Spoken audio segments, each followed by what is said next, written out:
క్రీస్తునందు ప్రియ సహోదరి సహోదరులకు ప్రభువు నామంలో శుభములు. నేటి కార్యక్రమానికి మిమ్మలను ప్రేమతో ఆహ్వానిస్తున్నాం. నేడు ఆదికాండము 14వ అధ్యాయాన్ని ధ్యానించబోతున్నాం. ఈ అధ్యాయంలో మొదటి యుద్ధాన్ని చూస్తాం. సోయరు రాజులతో యుద్ధం చేసినప్పుడు లోతు వారి చెరలోనికి వెళ్ళిపోయాడు. లోతు ఆపదలో ఉన్నాడని ఎవరో చెప్పగా అబ్రహాము కూడా వెళ్ళాడు. అబ్రహాము లోతు కోసం యుద్ధం చేసి విడిపించుకొచ్చాడు. అదేవిధంగా షాలేము రాజైన మెల్కిసెదెకు అనే ఒక అపరూపమైన వ్యక్తి ఇక్కడ కనిపిస్తున్నాడు. ఇతడు ఎక్కడి నుండి వచ్చాడు, ఎక్కడికి వెళ్ళాడు అనేది చెప్పబడలేదు. ఇతడు సర్వోన్నతుడైన దేవుని యాజకుడని చెప్పబడుతుంది. మెల్కిసెదెకును గూర్చి కీర్తనల గ్రంథము, హెబ్రీ పత్రికల్లో కనిపిస్తుంది. మెల్కిసెదెకు యేసుక్రీస్తు యాజకత్వానికి నిదర్శనంగా ఉన్నాడు. అబ్రహాం యొక్క భక్తి, విశ్వాసాలు సత్ఫలితార్థమైనవిగా మనం చూస్తాం. ఇక అబ్రహాము జీవితంలోని ఈ శ్రేష్టమైన సత్యాలకు సంబంధించి వివరంగా తెలుసుకుందామా? సోదరీ సోదరులారా వినండి. 14వ అధ్యాయంలో బైబిలులో ప్రథమ యుద్ధం రాయబడి ఉంది. ఇందులో అబ్రాము లోతును కాపాడి శత్రువుల బారి నుండి లోతును విడుదల చేస్తాడు. బైబిలులో మొదటి యాజకుడు ఈ అధ్యాయంలో మనకు కనిపిస్తాడు. అతడే మెల్కిసెదెకు. అతడు వచ్చి అబ్రామును ఆశీర్వదిస్తాడు. అందుకే ఈ అధ్యాయం ఎంతో ముఖ్యమైనది అని చెబుతున్నాను. అకస్మాత్తుగా ఈ యాజకుడు కనిపించటం అసందర్భమేమీ కాదు. ఇప్పుడు వివరాలు వినండి. షీనారు రాజైన అమ్రాపేలు, ఎల్లాసరు రాజైన అర్యోకు, ఏలాము రాజైన కదుర్లాయోమెరు, గోయీయుల రాజైన తిదాలు అనేవారి రోజుల్లో వారు సొదొమ రాజైన బెరాతో, గొమొర్రా రాజైన బిర్షాతో, అద్మా రాజైన షినాబుతో, సెబోయీయుల రాజైన షెమేలెకుతో, సోయరు అనే బెలరాజుతో యుద్ధం చేశారు. సోదరీ సోదరులారా, ఇది చరిత్రాత్మకమైన ఉదంతం.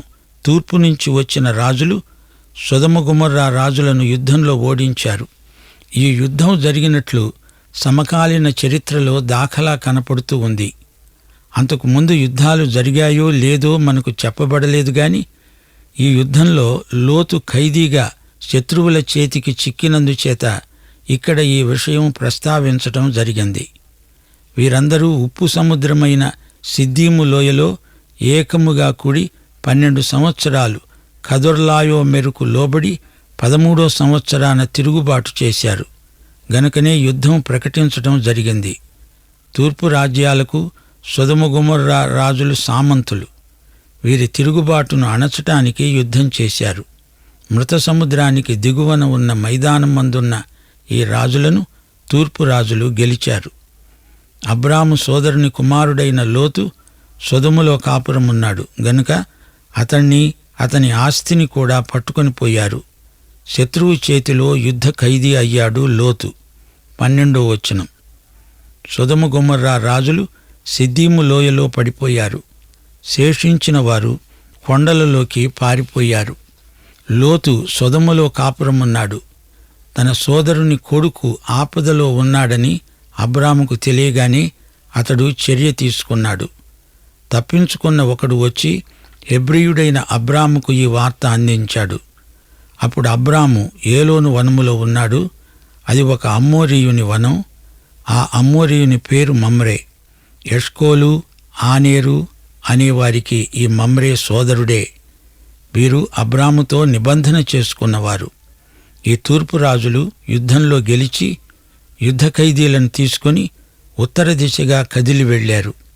మృత సముద్రానికి పడమటి దిశకు తిరిగారు. ఈ ప్రదేశం అబ్రాము ఉన్న చోటికి దగ్గరే. హెబ్రోను మమ్రేలో అబ్రాము కాపురమున్నాడు.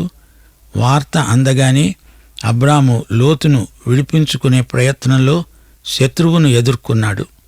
తనతో నిబంధన చేసుకున్న వారితో కలిసి శత్రుముఖను తారసిల్లాడు. అబ్రాముతో కొందరు యోధులు ఉన్నారు. అందరూ కలిసికట్టుగా దండెత్తారు. వారి మధ్య నిబంధన ఇదే: శత్రువు ముట్టడిస్తే వీరంతా అబ్రహాము పక్షాన నిలిచి పోరాడాలి.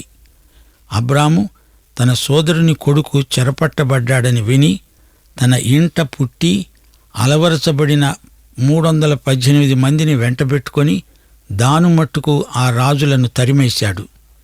దీన్ని బట్టి అబ్రాము తాహతు ఎలాంటిదో మనము గ్రహించగలం. అబ్రాముకు 318 మంది సేవకులు ఉన్నారంటే అది మామూలు విషయం కాదు. ఆయుధాలకు అలవాటు పడిన వారే 318 అంటే ఇంకా స్త్రీలు, వారి పిల్లా జల్లా ఎందరున్నారో. ఇంత బలగం అబ్రాముకు ఉన్నది అంటే అతని ఆస్తిపాస్తులు ఏ స్థాయిలో ఉన్నాయో మనం ఇట్టే గ్రహించగలం. దాను వరకు శత్రువులను తరిమి కొట్టాడు. దాను ఉత్తరాన ఉంది. రాత్రివేళ అతడు అతని దాసులు వారికి ఎదురుగా మొనలు తీర్చి వారిని కొట్టి దమస్కునకు ఎడమ తట్టు ఉన్న హోబా మట్టుకు తరిమేశారు. సైన్యాన్ని 2 గుంపులుగా విభజించి శత్రువులను ఎడాపెడా కొట్టాడు. అరణ్యంలో పడి శత్రువులు చెల్లాచెదరై పారిపోయారు. వారు కొల్లగొట్టుకు వచ్చినదంతా యుద్ధ ఖైదీలతో సహా విడిచిపెట్టి వారు పారిపోయారు. ఆస్తి యావత్తు తిరిగి తెచ్చి తన సోదరుని కొడుకైన లోతును, అతని ఆస్తిని, స్త్రీలను, ప్రజలను తిరిగి తెచ్చాడు. శత్రువులు స్త్రీలను బానిసలుగా తీసుకువెడుతున్నారు. అబ్రాము ఎందుకు ఈ యుద్ధంలోకి దిగాడు? తన సోదరుని కుమారుడైన లోతు కోసం ఇదంతా చేయవలసి వచ్చింది. జరిగిన యుద్ధాలను గురించి మాత్రమే బైబిలు చెప్పదు. అబ్రాము జీవితంలో ఇదొక ఘట్టం గనుక ఈ సంగతి రాశారు అంతే. అతడు కదొర్లాయోమెరును అతనితో కూడా ఉన్న రాజులను ఓడించి తిరిగి వచ్చినప్పుడు సొదొమరాజు అబ్రాముకు ఎదురు వెళ్ళాడు. రాజు లోయ అనే షావే లోయ వరకు వచ్చాడు. సొదొమరాజు అబ్రామును కలుసుకునేందుకు వచ్చాడు. సొదొమరాజు అబ్రాముకు గొప్ప శోధన తెచ్చిపెట్టబోతున్నాడు. ఈ సందర్భంలో ఒక కొత్త మనిషి వస్తున్నాడు. అది అబ్రాహాముకు ఎంతో మేలు. 18-19 వచనాలలోని వ్యక్తిని సందర్శించండి. ఎవరి అపురూప వ్యక్తి? షాలేము రాజైన మెల్కీసెదెకు రొట్టె, ద్రాక్షరసం తెచ్చాడు. అతడు సర్వోన్నతుడైన దేవునికి యాజకుడు. అప్పుడతడు అబ్రామును ఆశీర్వదిస్తూ అన్నాడు, ఆకాశానికి భూమికి సృష్టికర్త సర్వోన్నతుడు అయిన దేవుని వలన అబ్రాము నీవు ఆశీర్వదించబడుదువుగాక. అప్పుడు అబ్రాము అన్నిటిలో ఇతనికి 10వ వంతు ఇచ్చాడు. ఈ అపురూపమైన వ్యక్తి ఎవరు?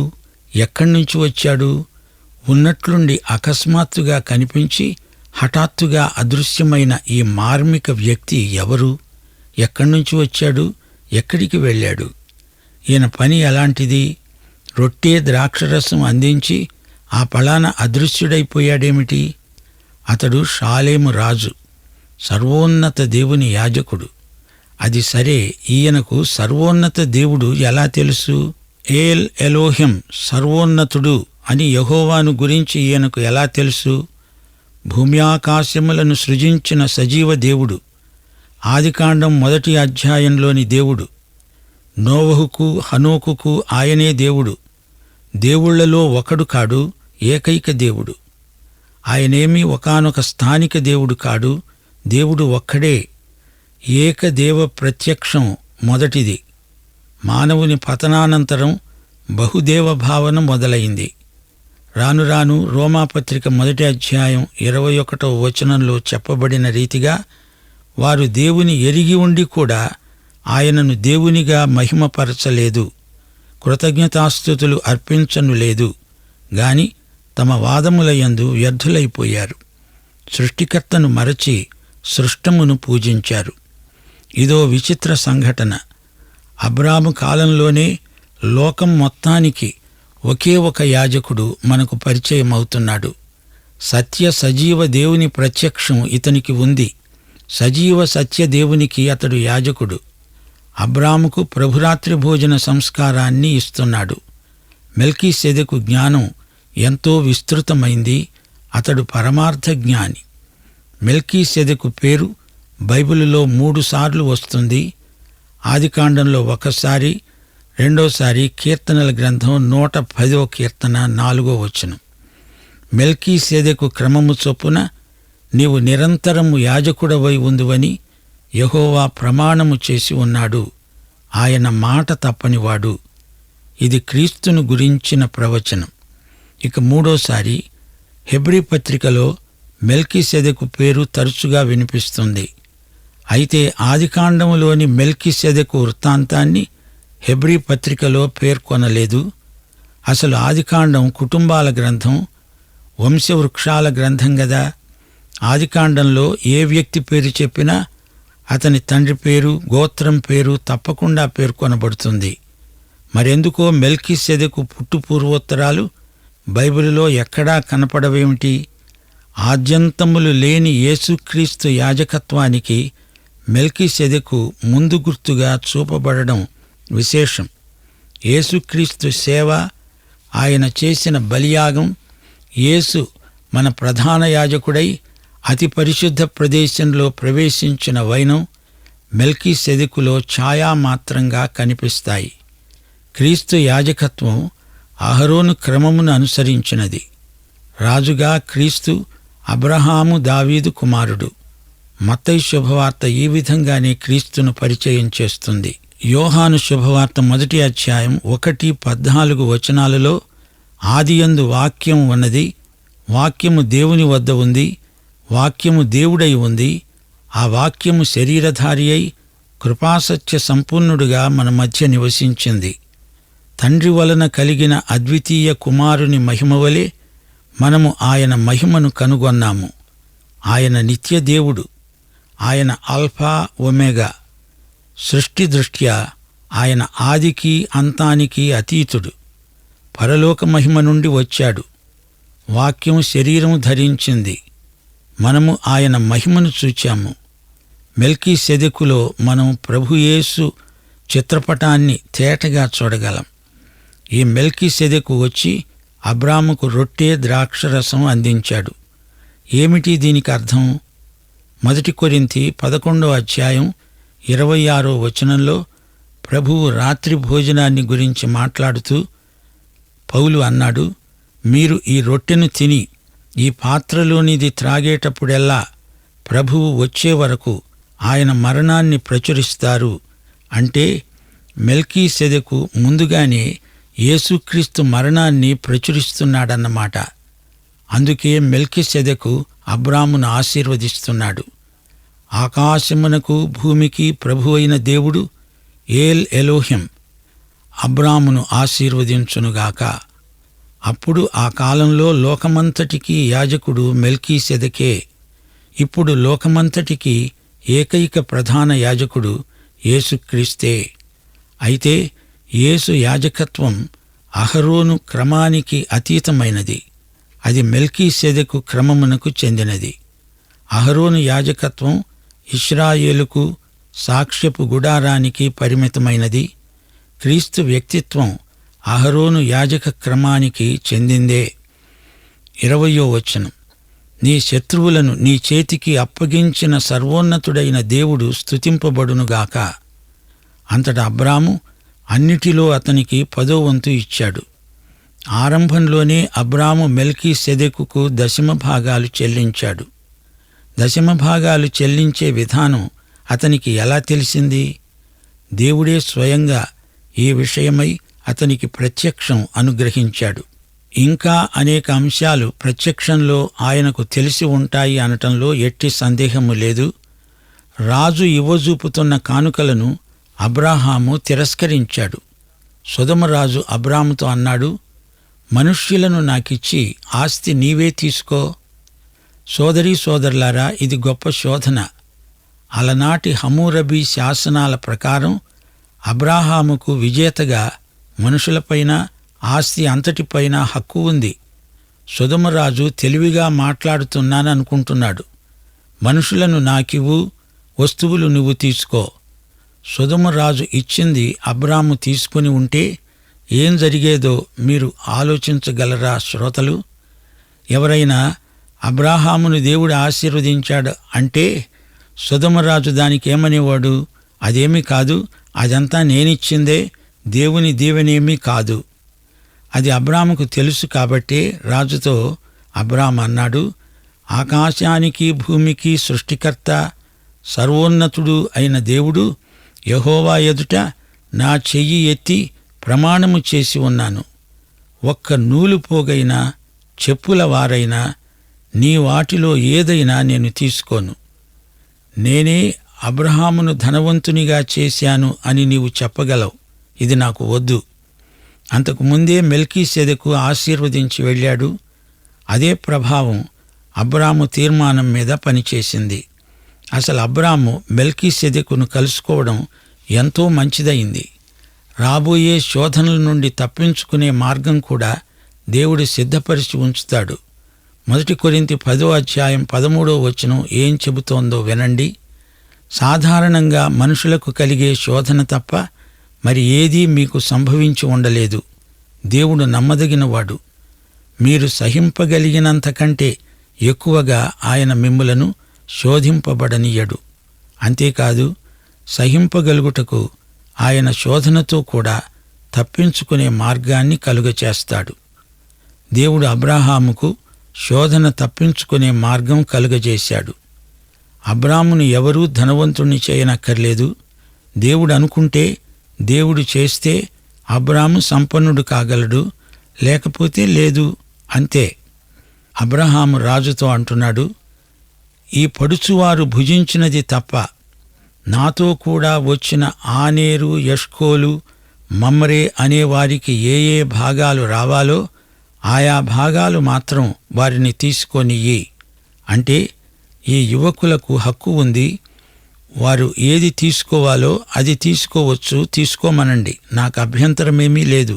నాకు మాత్రం అందులో ఏమీ వద్దు, నేను తీసుకోను అంటున్నాడు అబ్రహాం.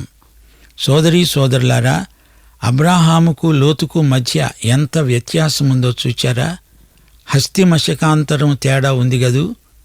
లోతు అబ్రహాముతో ఉన్నాడు, తిరిగాడు, సహవాసం చేశాడు. అబ్రాహాము సౌశీల్యాన్ని చూచాడు. అబ్రాహాము ఆధ్యాత్మిక సుగుణాలను స్వయంగా పరిశీలించాడు. సర్వశక్తుని బలిపీఠం ముందు అబ్రహాము ఆరాధిస్తుంటే అంతా చూచాడు, పాల్గొన్నాడు. ఇన్ని అవకాశాలున్నా లోతు శరీరానుసారిగానే ఉండిపోయాడు. లోతు ఆధ్యాత్మిక విషయాలను చూచాడే కాని ఎన్నడూ అనుభవించినవాడు కాడు. లోతు అనే మాటకు అర్థం తెర, ముసుకు. ఈ పేరు లోతుకు అక్షరాల తగిందే. లోతు లోక సంబంధి, లోకాన్ని ప్రేమించిన శరీరానుసారి. దేవుడా లోకమా అంటే లోతు లోకాన్నే కోరుకున్నాడు. అతనికి ఆధ్యాత్మిక విలువలు తెలియవు. లోకం అతణ్ణి మోసగించింది. అతని గాథ విషాదాంతం. దేవుని పక్షంగా నిలిచి ఉన్నతాశయాలతో బతికేవారికి ఉన్నంత నిండుదనం లోతుకు లేదు. అతని ఆధ్యాత్మిక జీవితానికి లోతు అసలే లేదు. అందుకే అబ్రహామును గురించి ఎప్పుడూ జ్ఞాపకం చేసుకుంటాము. అబ్రహాము స్వంత సోదరుని కొడుకే లోతు. అయినా లోతు పరాజితుడు, అబ్రాహాము విజేత. దేవుడు 2 మన ముందు ఉంచి వాటిలో ఏదో ఒకటి కోరుకోమంటాడు. అయితే అబ్రాము లోతుకు అవకాశమిచ్చాడు. నీకు ఏ భూమి కావాలో కోరుకో అన్నాడు. లోతు పేరాశాపరుడు, సొదొమ ప్రాంతాన్ని కోరుకున్నాడు. అబ్రాము నిస్వార్థ వైఖరి, అది అతనికి లాభము, క్షేమము. లోతు వైఖరి నష్టము, ప్రమాదము. సోదరుడా, సోదరి, నీ సౌశీల్యానికి పరీక్ష. నీవేది కోరుకుంటావు? ప్రభువు సేవ, సంఘ సహవాసము కోరుకుంటే నీకు మంచి సౌశీల్యము ఉన్నట్లు. తాగుడు, దొంగతనం, అబద్ధం, మోసం మనిషి తీర్మానానికి తగిన వ్యాసంగాలు కావు. జీవితంలో బొత్తిగా విలువలేనివి ఎందుకు కోరుకోవాలి? ఫలాన్ని బట్టి చెట్టు ఎలాంటిదో తెలుసుకుంటాము. సొదొమకు దగ్గరగా గుడారం వేసుకున్నాడు. నెమ్మదిగా సొదొమ కేంద్రానికి లాగివేయబడ్డాడు. పగటికి రాత్రికి మధ్య సంధ్యావేళ, వెలుగుకు చీకటికి మధ్యరేఖ. అలాగే మన జీవితాల్లో కూడా మంచికి చెడుగుకు మధ్యరేఖ ఉంది. సంధ్యా సమయంలో నిలువకూడదు. ఒక్కడుగు వెంట్రుకంత వాసి అంతే. చీకట్లోకి పూర్తిగా వెళ్ళిపోతాడు మనిషి. లోతు సొదొమకు దగ్గరగా గుడారం వేసుకుని గొప్ప పొరపాటు చేశాడు. సొదొమ అతన్ని లోపలికి లాగేసింది. సొదొమ పౌరులు పాపంలో బరితెగిన మనుషులు. లోతుకు అదేమీ పట్టలేదు. అతనికి కావలసిందల్లా లాభము, పదవి, శరీర తృప్తి. క్రమేణా అతని ఆధ్యాత్మిక జీవితం అడుగంటిపోయింది.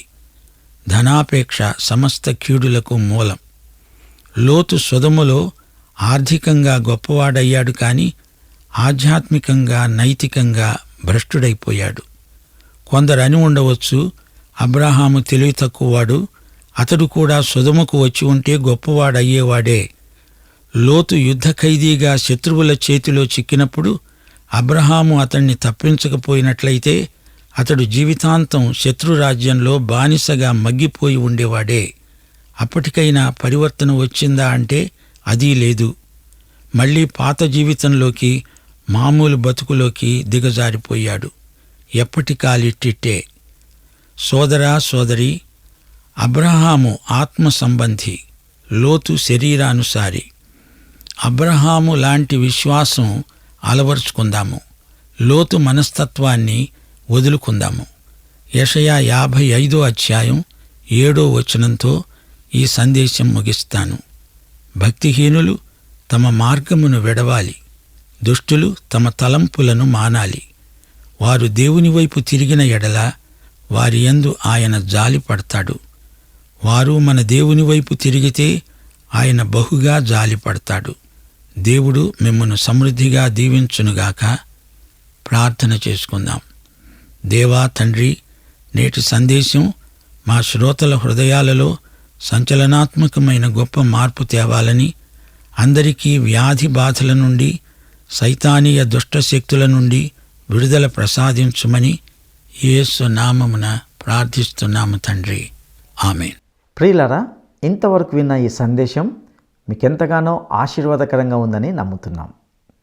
ఆద్యంతాలు లేని యేసుక్రీస్తు యాజకత్వానికి ముందు గుర్తుగా మెల్కీసెదెకు చూపబడడం విశేషం. యేసుక్రీస్తు సేవ, ఆయన చేసిన బలియాగం, యేసు ప్రధాన యాజకుడై అతి పరిశుద్ధ స్థలంలో ప్రవేశించిన వైనం మెల్కీసెదెకులో ఛాయామాత్రంగా కనిపిస్తాయి. ఇక సొదొమరాజు మనుషులను నాకిచ్చి ఆస్తి నీవే తీసుకోమనే శోధన అబ్రహాము ఎదుట పెట్టాడు. అందుకు అబ్రహాము ఒప్పుకోలేదు. లోతుకు అబ్రహాముకు ఎంత వ్యత్యాసమో కదా. లోతు లోకాన్ని కోరుకున్నాడు. లోతు పరాజితుడు, అబ్రహాము విజేత. ప్రియ సహోదరి సహోదరుడా, అబ్రహాము జీవితం లాంటి జీవితాన్ని కలిగి ఉండాలని ఆశిస్తున్నావా? అటి కృప దేవుడు నీకు దయచేయనుగాక. దైవాశీస్సులు.